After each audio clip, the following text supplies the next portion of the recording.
тебе покажу!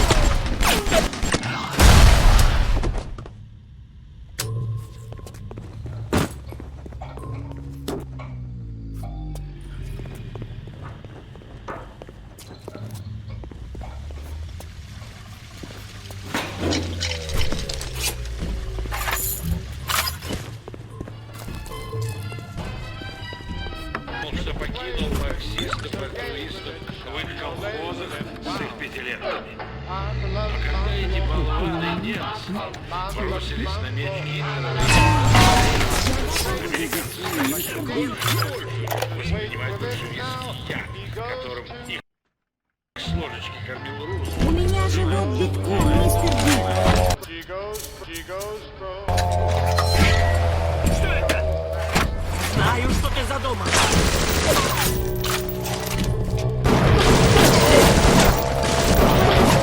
Мистер Биг.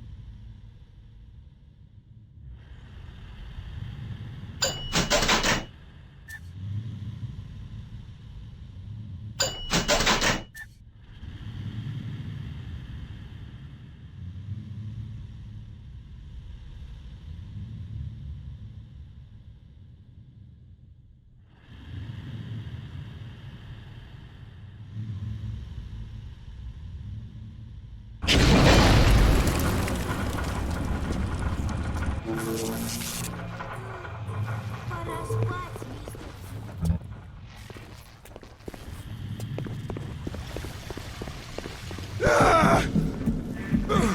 Все, парень, тебе крышка. Мои новые друзья тебя добро пожаловать на гранату. Надеюсь, они прихватят тебя. Возвращайся, когда будут деньги, приятель.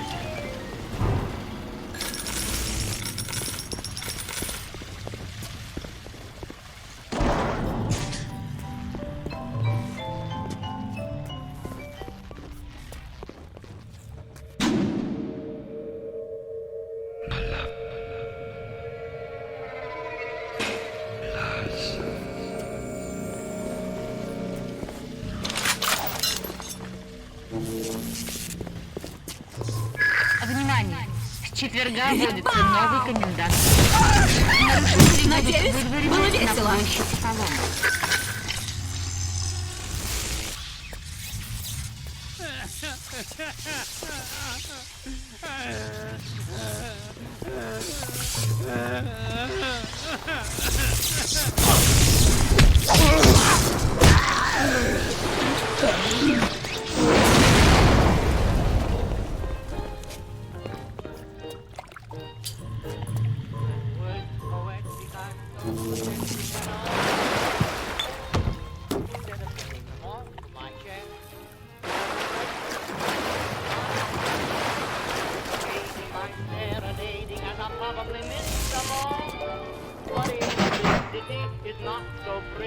At least it'll tell you how great you are.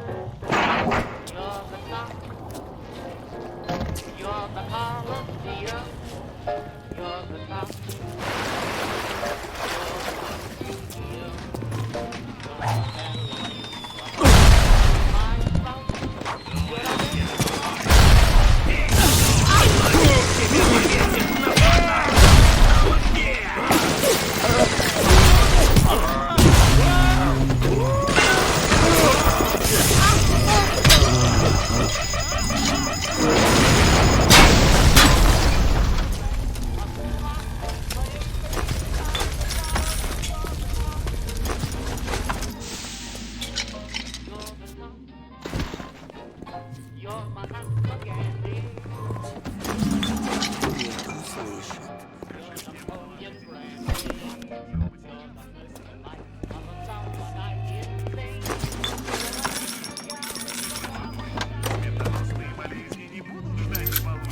Не копайтесь так, мистер Биг. Ангелы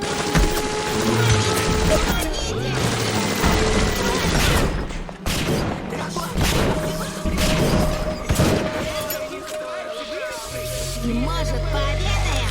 Ветчиной с вареньем, если не найдем Лилли-Поп.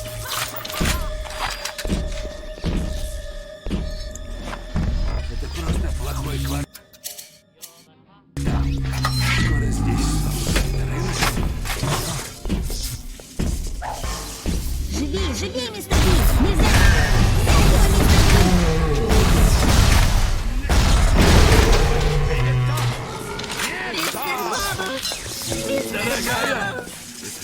Дорогая, принеси мне лекарство! Быстрее!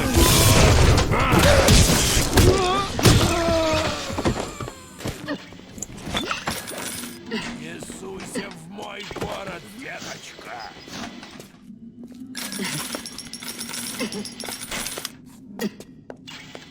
Нет!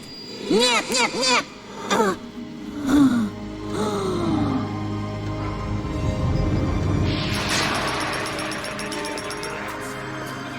Я тебе покажу! Вы меня спасли! Как тут надо себя вести! Я тут хозяин!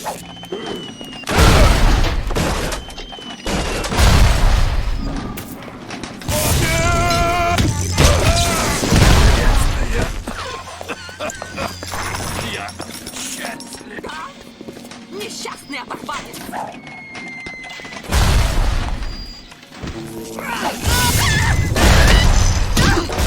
Моя кукла!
Мне это не больше по душе, чем тебе, парень. Я бы и сам Но справился. ты должен понять, откуда я. Я там провел 12 лет. Это вложение капитала.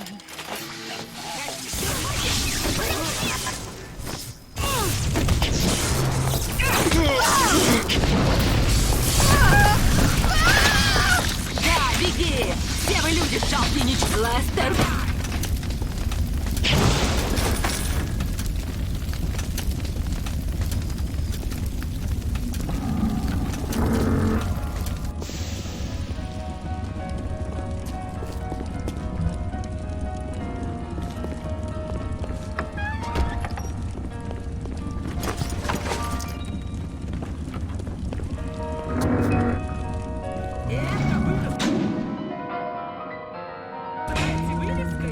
Если такое подать в солидном отеле Нью-Йорка, тебя надеюсь, было весело.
Лестер!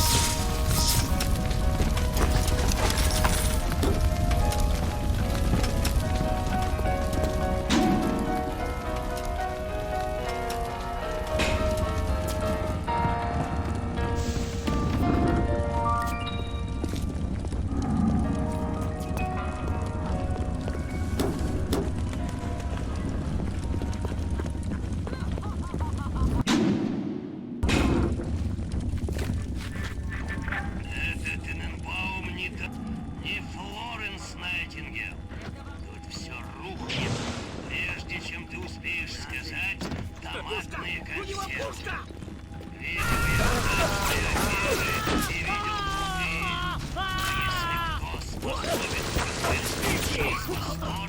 Без единой царапины. Значит, там не одни только лепреконы на его стороне. Все равно она никуда не годилась.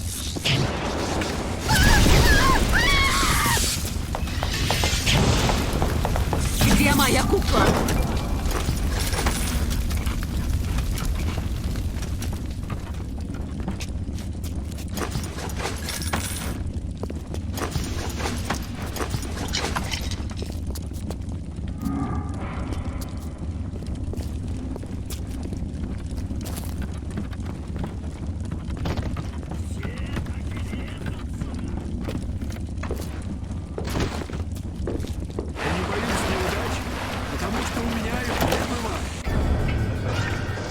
Фонтейн превратился в пугало для жителей Восторга, и этот миф дал ему власть над ними. Однако уберите все наносное и увидите простого мошенника. И как любой мошенник, он больше всего боится, что его самого надуют. Вот зачем он заказал образец 192. Антидот от плазмидов ментального контроля. Фонтейн строго-настрого мне запретил рассказывать кому-либо об антидоте. И Сушон, конечно, послушался.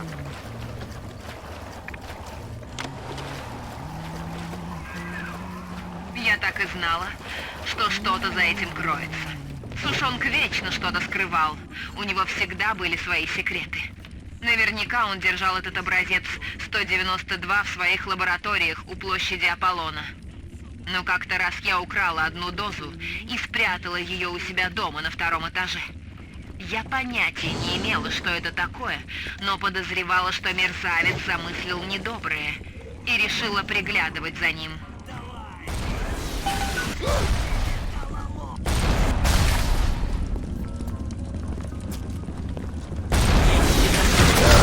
Только деду.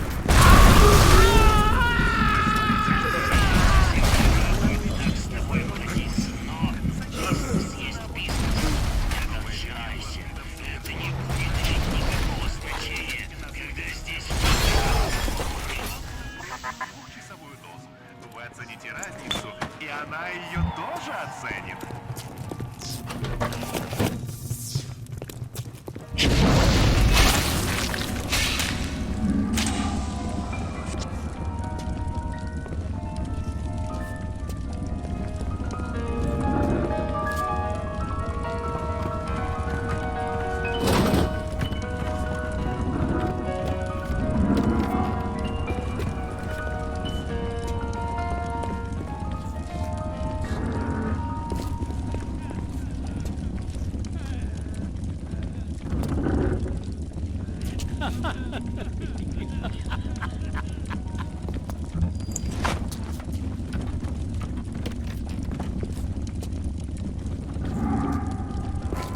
Я хочу подумать. Кто это сказал? Разделите их! Эй!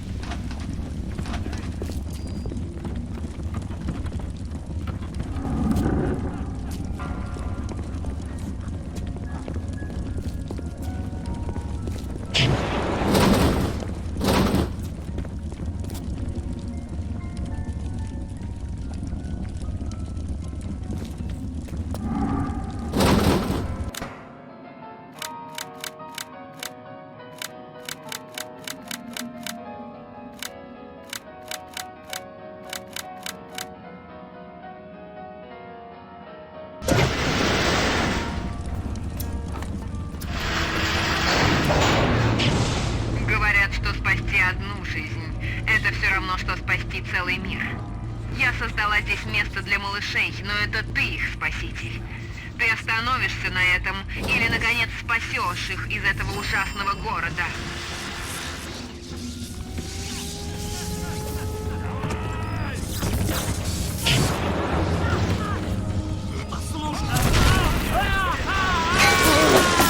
Это тебя не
будто все знают в этой жизни.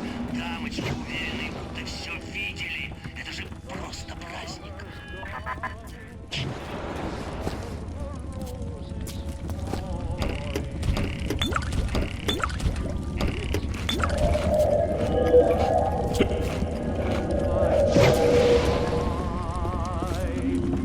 But come ye back when summer's in the meadow,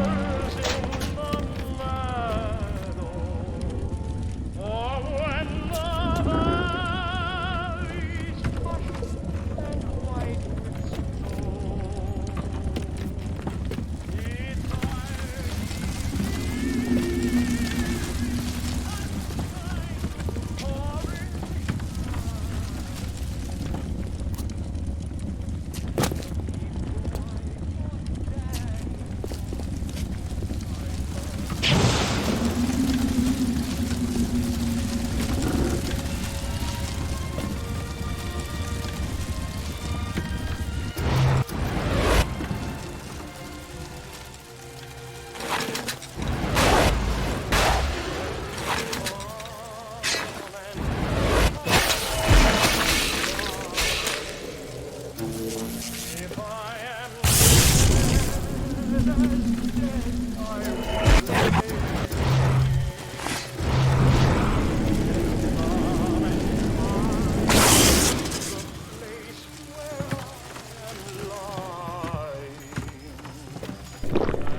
Да, смесь закрепилась. Результат ментального воздействия рассеялся, но, несомненно, будут побочные эффекты.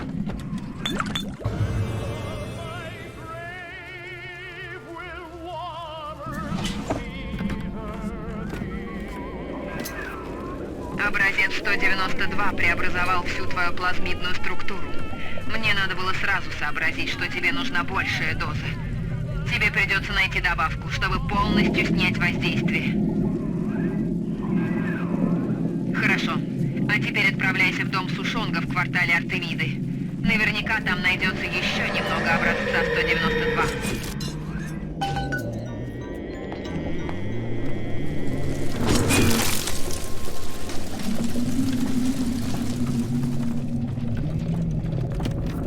У меня...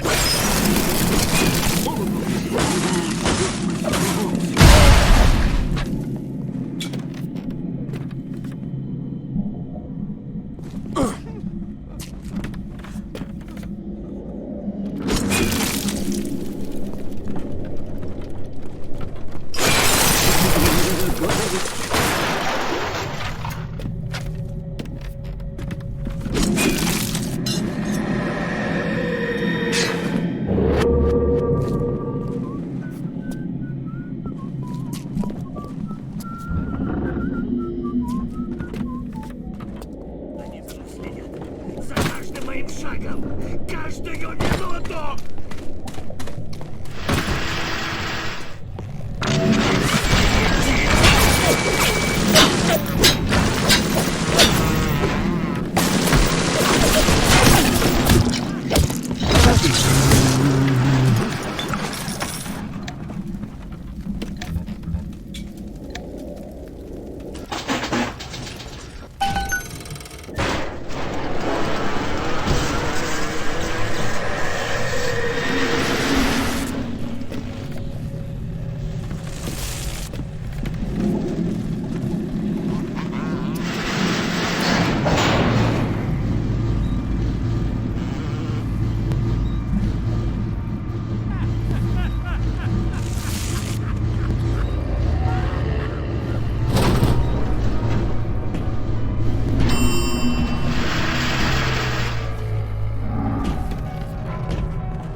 Я не боюсь неудачи.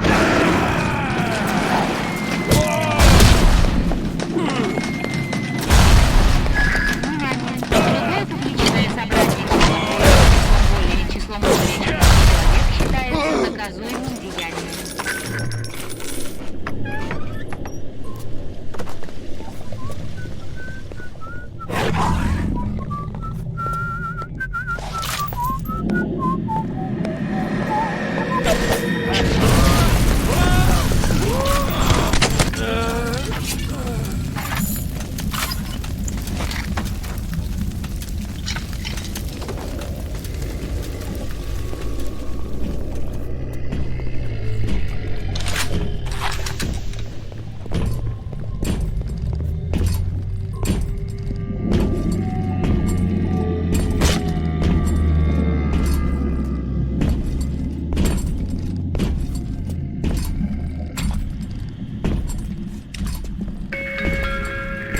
Эй, Мэри, что за кислое личико? Слышал, что творится на площади Аполлон? Говорят, там людей сражают все.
Быстрее, мистер Би.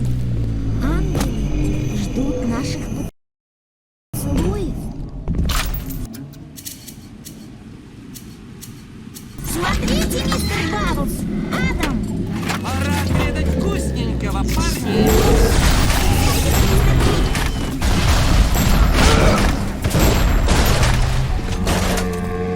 Что с вами, мистер Би? Тебя псы зажрали.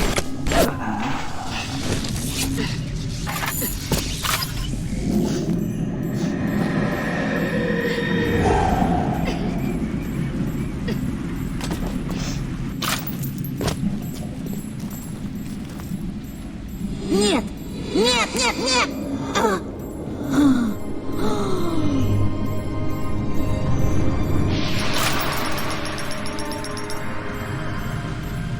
Спасибо! Спасибо за помощь!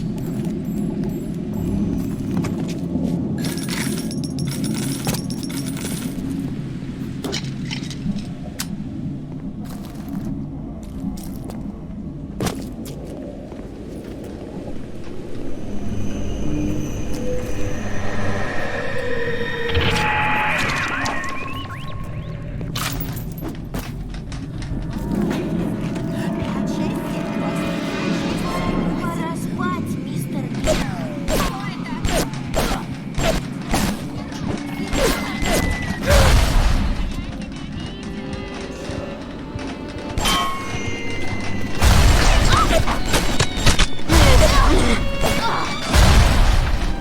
Я круче тебя!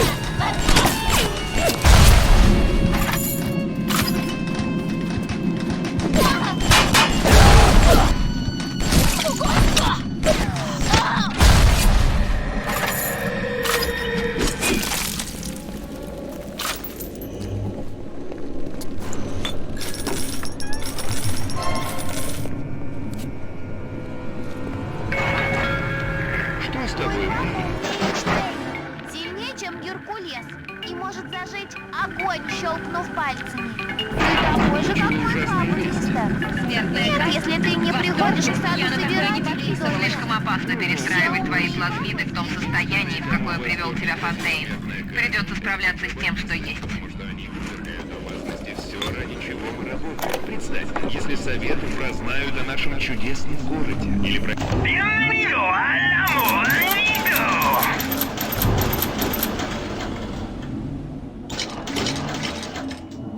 Правительство США. Тайна — наша лучшая защита. Смертная казнь не слишком высокая плата за защиту наших свобод. Вот теперь ты права, Мэри.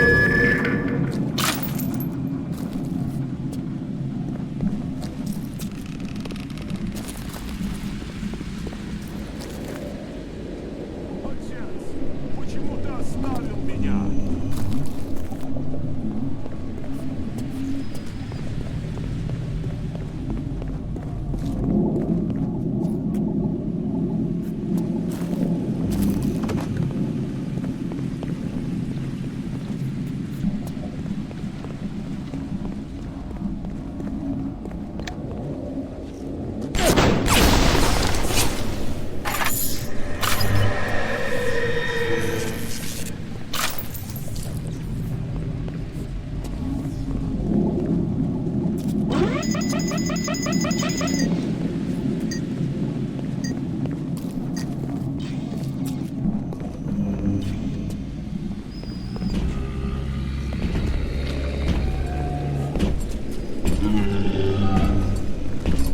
Мы отвернулись от тебя.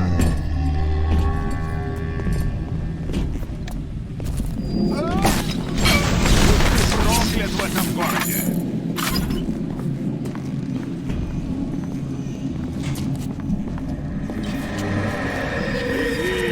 Не возьму.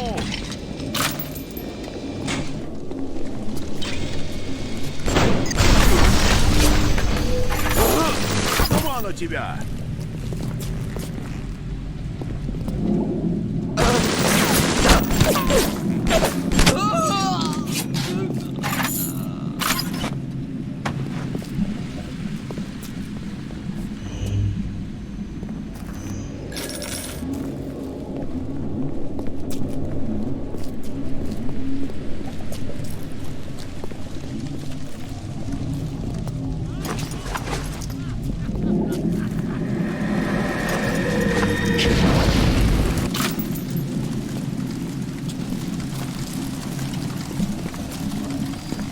Знаю, что ты задумал.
Чурбаны не хотят со мной говорить, считают меня уродом.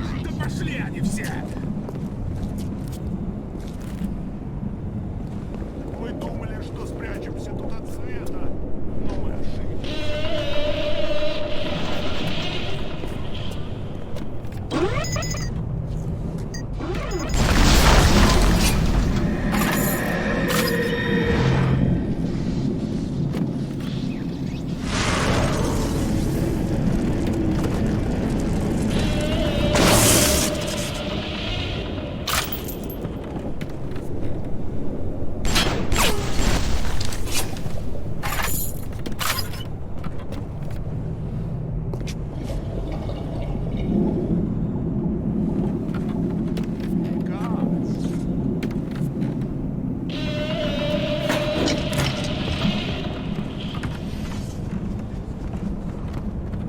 Иисус любит меня.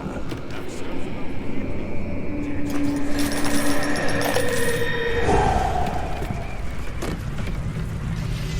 Берись по правилам.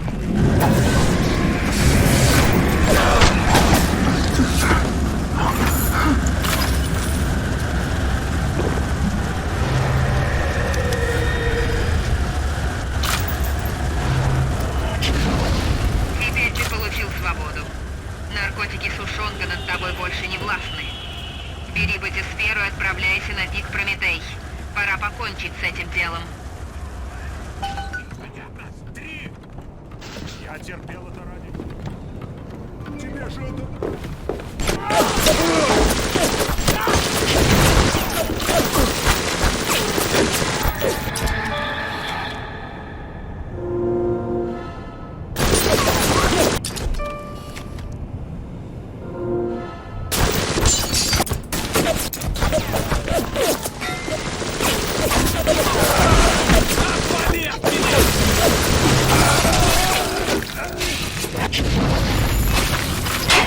Ко мне!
так предсказуем.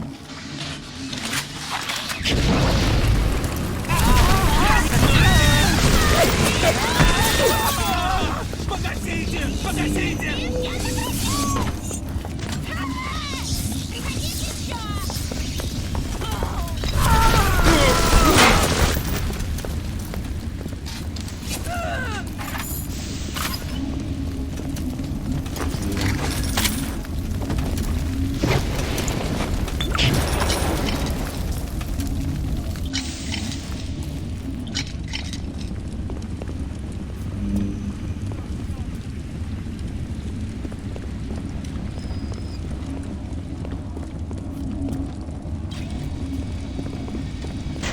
Даже глубоко под водой он видит все, видит всех нас.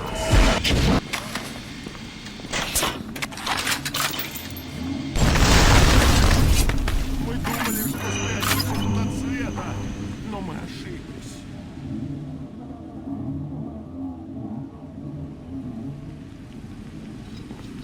Я терпел это ради тебя, отец. Тебе же это нравилось.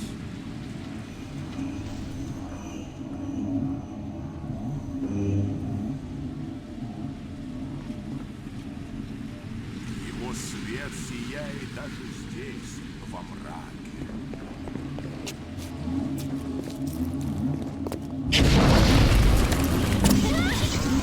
Кто? Кто-нибудь озорной? Тоже пришел надо мной посмеяться? С вашими гостями.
Расставить все свои фишки на матушку Гусейню.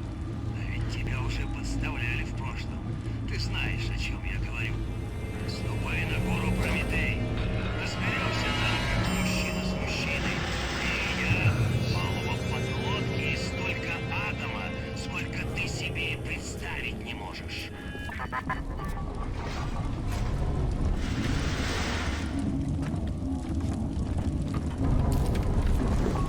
Ван Спра!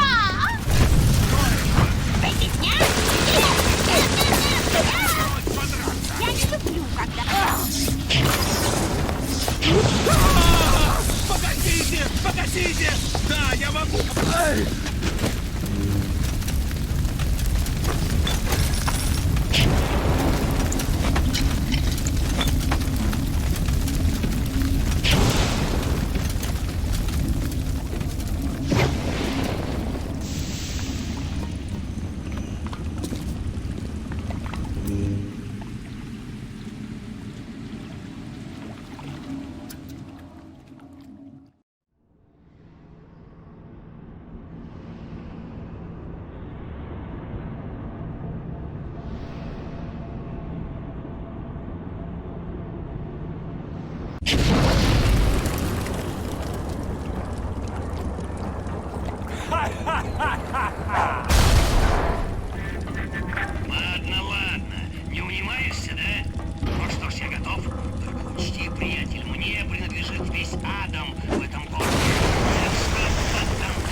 Мерзавец прямо у меня за спиной! А я и не слышал, как он подошел!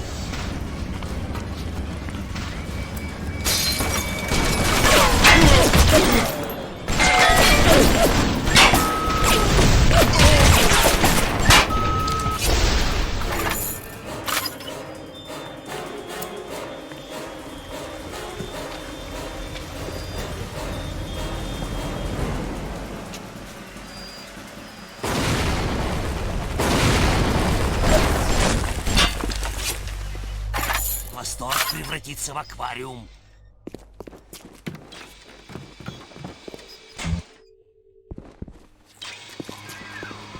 Черт, ты дал ему сбежать. Мне надо подумать. О, ну конечно, без проблем. Найди большого папочку и обыщи его. Очень советую лучше обыскать труп.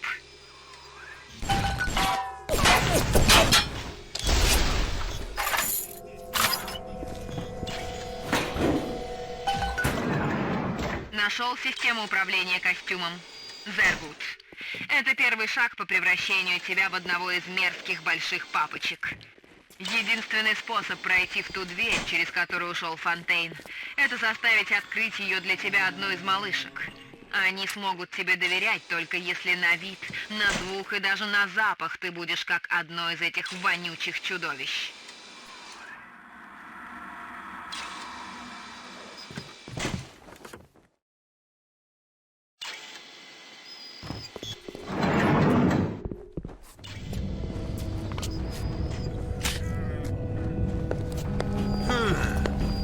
Только посмей надо мной засмеяться!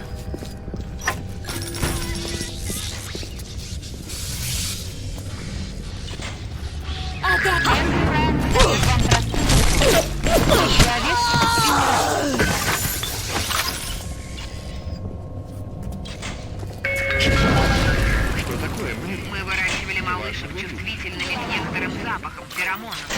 Но это не то же самое, что побрызгаться одеколоном. Тебе понадобится 3 промышленных впрыскивания этого вещества. И тогда малышка подтянет к тебе как пчелка. Тебе надо собрать 3 феромона. И тогда от тебя будет так же мерзко нести, как от большого папочки.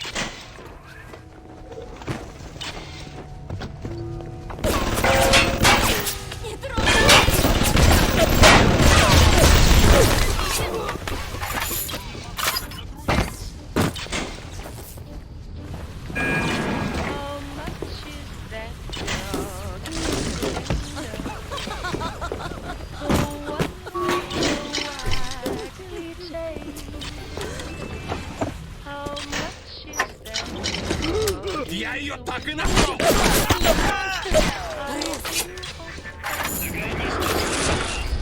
Тут нечего спасать. Восторг — это гробница. Чертов сэр Шапито на кладбище. А мы с немкой просто призраки. И рано или поздно вы это поймете.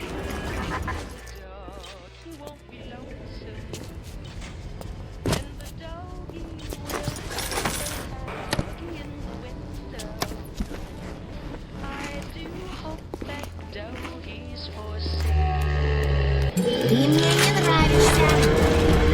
Кажется, злой человек. Ушел, мистер Ди.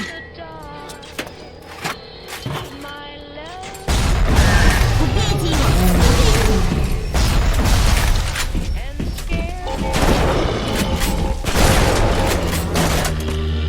Мистер Мэллоус, прошу вас, вставайте! Нет! Нет, нет, нет!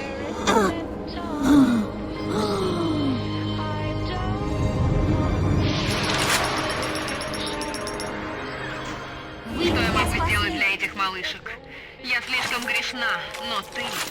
Возможно, ты смог бы подарить им будущее, о котором я не могу и мечтать. Одна из моих малышек принесет тебе подарок. Пожалуйста, береги себя.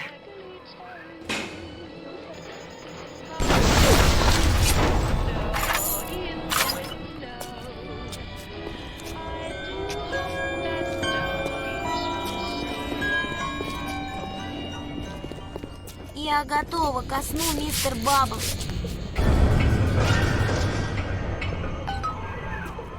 Могу только порадоваться, что я далеко от себя и от этой ужасной вони. И почему малышек так тянет на запах феромонов? Это за пределами моего понимания.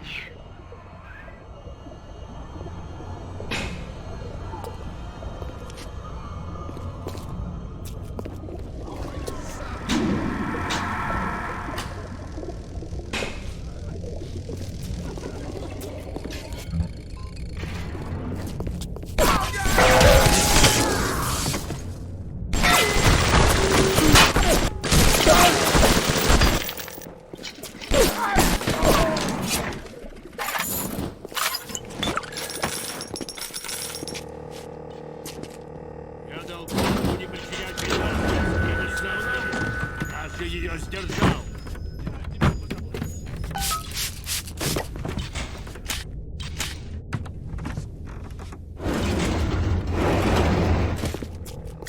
Сестра, помогите мне найти пациента. Сестра! Добро пожаловать на распродажу! Возвращайся, когда будут деньги, приятель! Не волнуйся, я профессионал.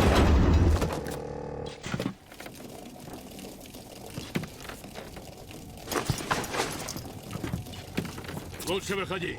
Я просто хочу тебя перевязать.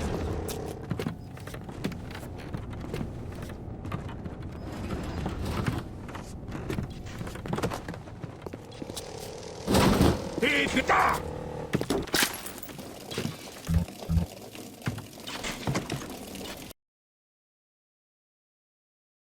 To kill, excuse me, to harvest or not to harvest, the moral dilemma that follows you throughout the Bioshock experience and defines the fate of the player. This choice lays at the center of your Bioshock story and has repercussions that can be felt in nearly every facet of the gameplay.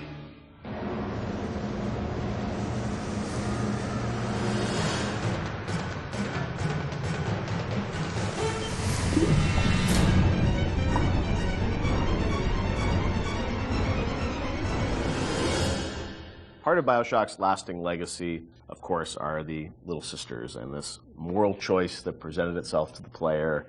Everyone became a water cooler conversation about, like, well, did you save them? Did you harvest them? That concept, Ken, was that something that came about early in development, or that binary choice? When did that come into the game? I don't remember when. I mean, we had the concept of them being protected, but I can't remember when you actually it certainly chose. wasn't. When there were slugs, it was not meaningful. I think there was...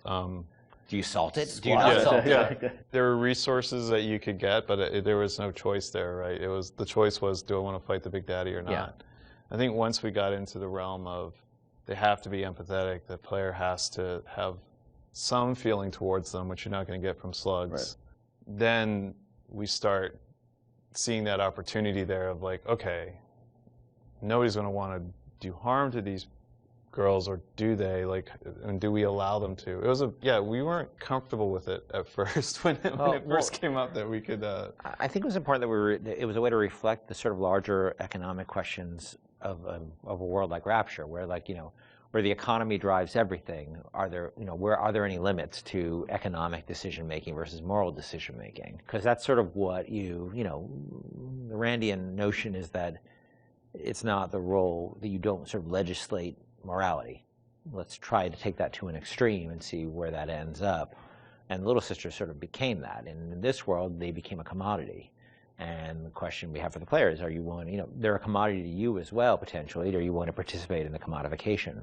There was, I think, a fair amount of nervousness internally at the publisher about it for a little while, but pretty quickly they were able to sort of say, look, we trust you guys, and go, do this. And I only had a few, the press, and this sort of happens over and over again.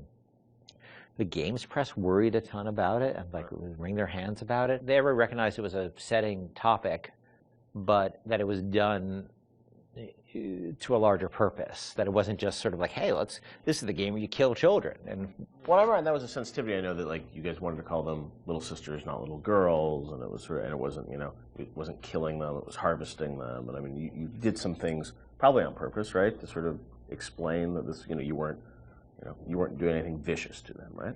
Well, I mean, you do sort of, they do sort of disappear out of view, and a big slug out of their belly, comes up that you. Well, we didn't want that to be graphic. We wanted to be very clear that you were killing. Gruesome. Yeah, right. Yeah. But it was not intended to be a prurient in terms of, hey, let's this is a simulation of pulling a sea slug out of a little girl's belly. But we wanted you to understand that you were making a very diabolical moral economic pact there. And we think that came across, and I think it came across well enough. And I think the test of how well it came across is, I think most people didn't really thought of it as am I willing to do this thing or not? Right. And people would tell us stories how like their girlfriend saw them harvesting, and then they literally slept on the couch that night. Right. And that's that's an interesting, that was interesting how people connected to a 3D mesh that's really no different than any other 3D mesh in the world. Like this little sister, she's not a person. She's a 3D asset, a virtual 3D asset, right?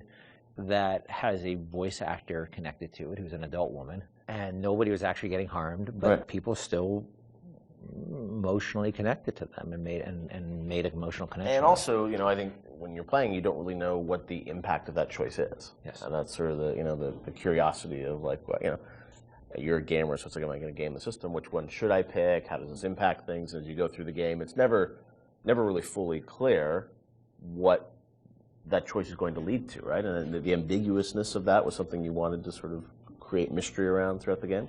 Yeah, we went back and forth a lot about what the rewards for harvesting versus saving would be, and actually I think we should have really pushed further that the rewards for saving were much more, should have been much more meager than the rewards for harvesting, just to really sort of put you up against the wall, push you up against the wall and say, are you going to stick by your moral guns here? Because you're going to pay for it. Because that's usually the way life is, right? It's always harder to take a moral path than it is to take an amoral path. But there's incentives to take amoral paths because it's the easier path.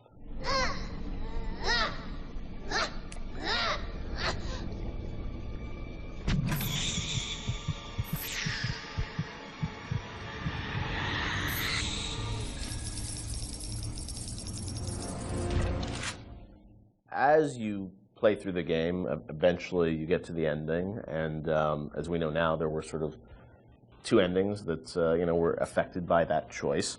And that was something at the time, I know you said publicly that you weren't in favor of sort of having two endings. Was that in part because, the game is about not having choice, or did you think that, the two endings were, I don't know, like, I'm interested for narratively, like, why you didn't want to go that path? It seemed forced, given that the game really sort of almost made a joke, a meta commentary joke about the lack of agency in games, the lack of meaning of those choices, given that you have these two endings. I guess you could make an argument that, well, you were free, you were given choice at the, once Ryan's dead, and that's really what it's about. But I think we also didn't really have enough time to execute on those super well. I was pretty happy with how the happier one came out, with the sort of little sister focus, but it's a much more subtle story than I would have time to tell about sort of your slow descent into, moral chaos and dissolute living and all the things that sort of come along with a life that is sort of separate from a moral structure. It's a long story. And that's what, you were just switching a cutscene. It wasn't like you were doing sort of a whole other level that was different or something. So the choice was... There's two cutscenes with very tight time and economic Or constraints. just start a nuclear war. Yes. And that's not... You're a nice guy, or you start a nuclear war. And because we had so many problems on our plate, that was something I had to sort of do in the spare time. So I was pretty happy with one, but not very happy with the other. I know you had said publicly before that there was another sort of more ambiguous ending that you had originally planned, or what would you have done? There was a notion of an ambiguous ending, which if I just wrote one, I would have found a way that would just talk about the moral ambiguity of the world rather than the sort of, positive or negative, because it is such a, look, I think we really tried with Bioshock not to sort of make a game about good and evil. It's really about circumstances and what circumstances lead people to. Right. And how they delude themselves with ideology to do things that they would think are evil, but it's okay because it's for the good cause. Right. And that's what I probably would have. If I just had one to write, I'd probably focus more on that. How difficult it is to sort of align when you start being driven by ideology rather than being in the moment and thinking about the impact of what you're doing. Sean, you talked to gamers, I'm sure, over the years. Did you ever get a sense of how many people harvested versus saved, and was there any sort of data? I mean, this is before the days where you get telemetry and data on like what people picked and whatnot. Yeah, I mean, anecdotally, it seems like more people saving Little Sisters. Although, I have a few friends that I just harvested every single one. I wanted to see what happened. So, I mean, I don't know if that was more, the game developer and them trying to see, what would happen, but certainly for the most part, I think most people, which I guess is a good thing. It means that maybe people are good at heart. They kind of feel bad. They want they want to save the Little Sisters. So, yeah, I'll say it. The needle sways towards the green there. Time for beddy-bye, Mr. B. Hurry, hurry, Mr. Bubbles.